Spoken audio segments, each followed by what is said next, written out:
Welcome back to the channel, man. What we have here is a Wrangler, man. Y'all see this Wrangler, man? Soft top Wrangler. But the unique thing about this Wrangler, it has a 3.6 in it.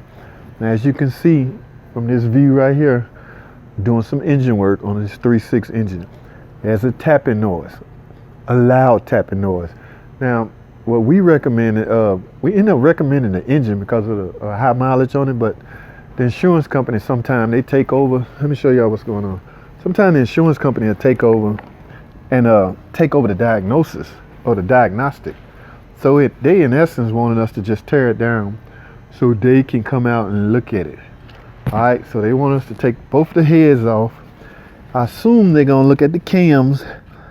You know, I don't really see any cam lobe wear, and the rockers didn't feel really.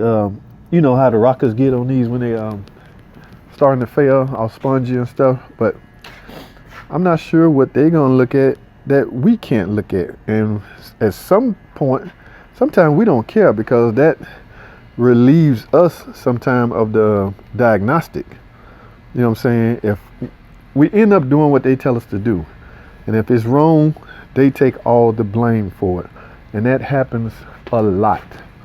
Okay, so sometimes we don't really mind if they, you know, we do what we're told because they're the insurance company and they the ones paying for it.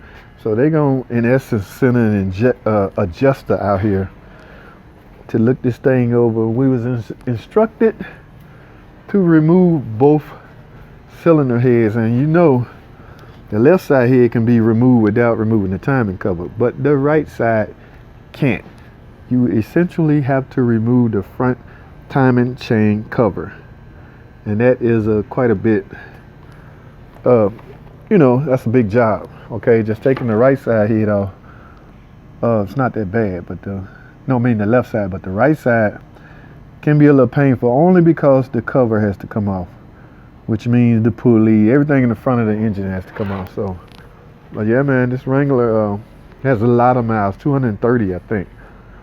So, like I say, at some point, the dealership, they recommend that we simply recommend an engine to take away all the liability risk, especially on high mileage cars. But the insurance company wasn't having it, I guess, so they decided to take over the diagnosis. All right, that's all I have, man. I just wanted to let y'all know what's going on. Thanks for watching. Comment and subscribe, and I'll see y'all in the next video.